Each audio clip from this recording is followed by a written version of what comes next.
Hey guys, welcome back to the Trail Project. It's episode 6 today. The last episode we're going to be spending on the chassis.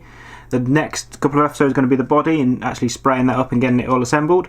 But yeah, today we're going to do the electronics and get them all in. I've got my Tecan FXR here. We've got to solder some motor wires and the battery wires, and we've also got to solder on a big capacitor as well. So Tecan actually provide quite a few bits to solder yourself. We've obviously got the big capacitor in there. We've got a few sticky pads to attach the ESC down and a couple of zip ties. We've got some wires, pretty decent length. I'll be able to use just these, don't need any extra. And I have to say, when I opened the box I wasn't expecting this, but we've got 2 sticker sheets. Really nice, loads of different options there. And I really like when they provide stuff like this. Really nice of Tecan to provide that, and some of those will be making it onto the body. And I've also got a few Dean's connectors. I'll show you what I'm going to do with the motor anyway, but I've got a couple for the motor, and then I've obviously got one for the ESC to connect to a battery. And I've got a battery charged. So yes, let's get into doing the electronics. First off, we're going to solder some motor wires on. So I've got a couple of wires cut there.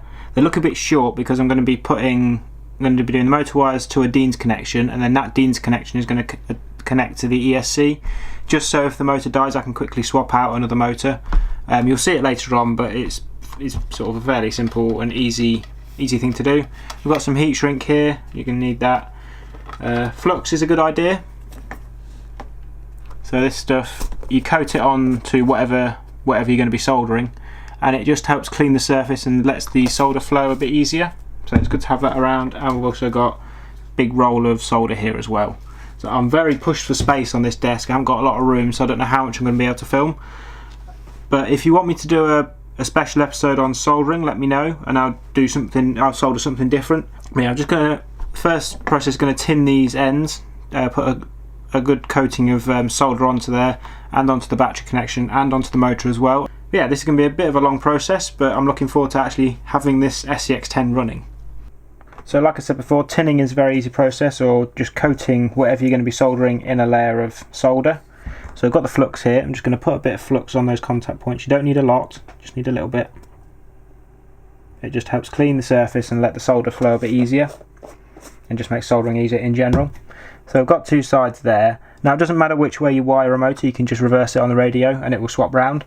So it doesn't matter, but we've got a red side there and a black side there. Red is positive and black is negative. So a red wire there and a black wire at the bottom, leading to a Dean's plug, and then that will plug into a Dean's plug coming from the ESC. Get a clean soldering tip and just place that, melt that flux around, and then you just want to feed some of the solder onto that point there. And when the solder's nice and shiny, you can tell it's actually on there properly, and you're going to get a good decent connection on there. Did you hear that? That was a train. There you go. That's a good wodge of sort of solder on there. And what it means is you don't have to feed solder in when you're attaching the wire. So because you've got solder on the wire and you've got solder on the contact point there. So all we have to do is touch them together, and then touch the soldering iron to both points, and they should melt into each other.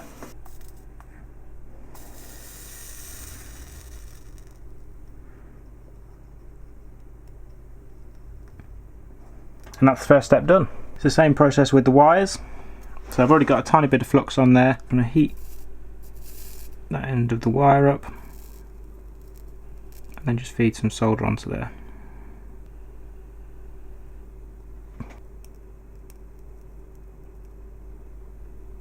And that's 2. Having one of these little men with the crocodile clips is really handy. Just makes this process much easier. So I've done one side, so I'm going to let the wire cool down just a little bit because you don't want to melt the insulation. So just let it cool down for just a minute or so, and then what you can do is you can tin the other side, the other end of the wire. I've finished the 2 wires, so last step is to just do the Dean's connection. So again, same principle, there's a little bit of flux on there. Just get that contact point up to temperature, and then feed some solder onto it. And there you go. Really, really easy, really simple. I mean, I did soldering at, what was it, sort of year 10 and 11. Yeah, that's UK schooling, so you know UK people are going to understand that. I've already soldered the black wire on. onto the Dean's connection. It's going to make it easier to connect to the motor, less fiddly. We're going to want a bit of molten solder on your soldering tip first. The solder on the wires and on that contact point there is only going to melt if you've got molten solder on here. So you want to get the solder on the wire up to temperature first, and then just place that on the contact point there and just let it melt. The heat will transfer down into the solder on the contact point. There we go, it started to melt. That's it, and then hold it in place, and that solder will harden, and then you've got 2 points on there. So you can jiggle it around and have a really nice connection if you want, or you can just leave it like that. Either way, they're connected. So now we can connect it to the motor.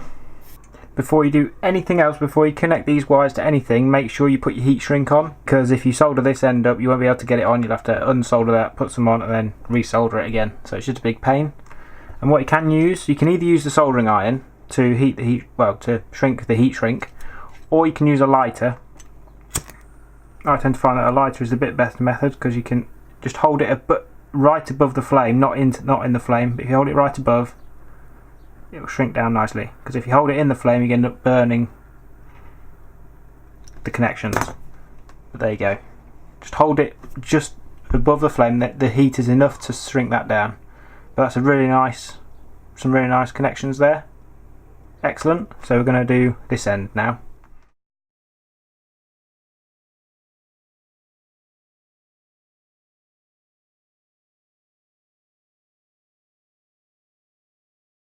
That is possibly the worst soldering job I've ever done. That took so long, and I've ended up, the heat shrink that I already put on just to put over those has shrank back down because of the amount of heat I had to put into it.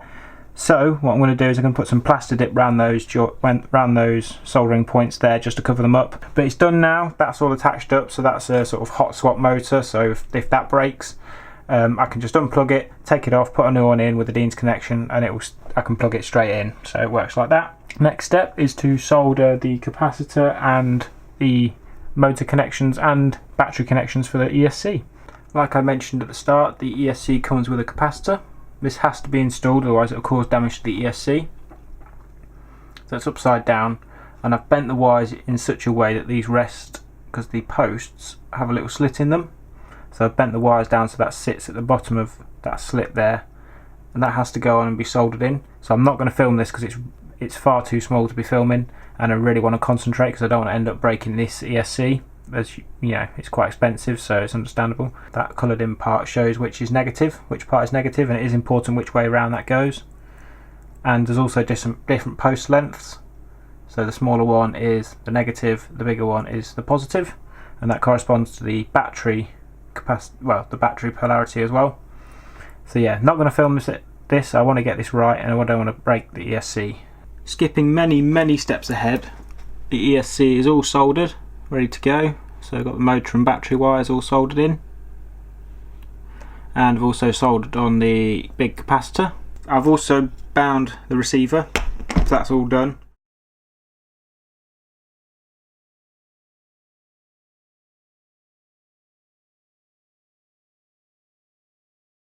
I'm just not having any good luck today, so I'm going to attach, I was going to attach the servo horn. Now this is the servo horn that Axial provided. Now I tried the one that Hi-Tech provided, that didn't fit. But this is an Axial part from the Axial part tree. So if I put this on, the chassis brace touches the servo horn, which I knew was going to happen. That brace is in the way and it won't let, because I have to fit it that way because I can't fit it the other way. Can't fit it from underneath there because it won't push up past that brace. But doing this and fitting that down there, it touches on that chassis brace, so it's not going to allow the suspension to move. Not happy. And then I went and looked at the receiver box. So I'm going to have the FXR and the receiver in there, and there's a cutout for all the wires at the back here. Turn it this way. There's a cutout for all the wires there. So I need to fit out obviously the motor wires, the battery wires, one of the plug for the servo, and the on-off switch, and that's all not going to come out of that small gap there. So I'm just going to leave it for today. I'm too annoyed. I'm going to come back. I'm going to get all these issues sorted and then come back to you and show you the final product. I can't do this on camera because it's just doing my head in. Right, that footage that you've just seen was about 2 weeks ago. My mood is much better. I no longer want to throw this out of a window. I've fixed a couple of issues that I've had with it.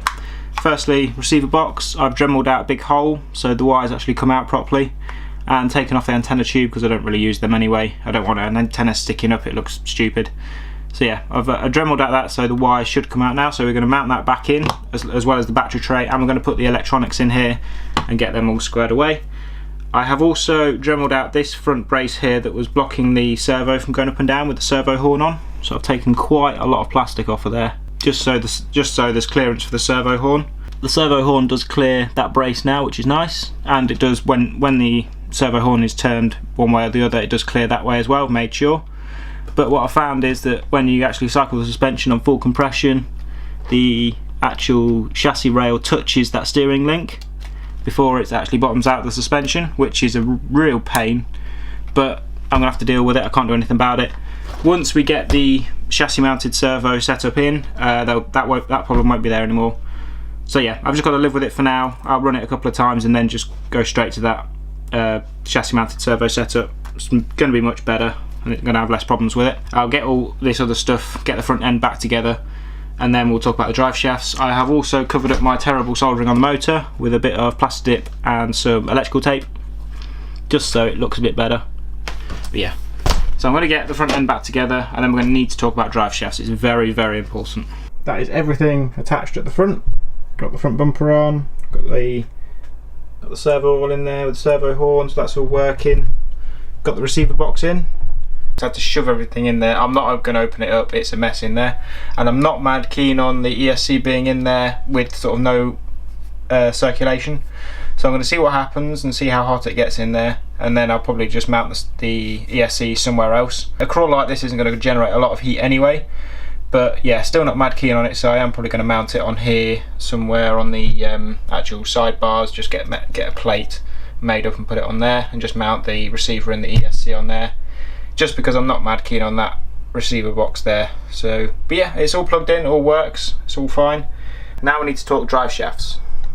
If you caught the live stream that I did on the SCX10, I was just testing out a live stream sort of thing, and it did work. It worked really well. We had a few people watching, and I was going through all the problems that I had with this chassis. I went through the front brace problem for the servo, the receiver box problem, and the drive shaft problem that I was having. And the drive shaft problem is, when I'm on throttle, this back drive shaft is sort of hopping up and down. I'll quickly show you. Let me plug it in.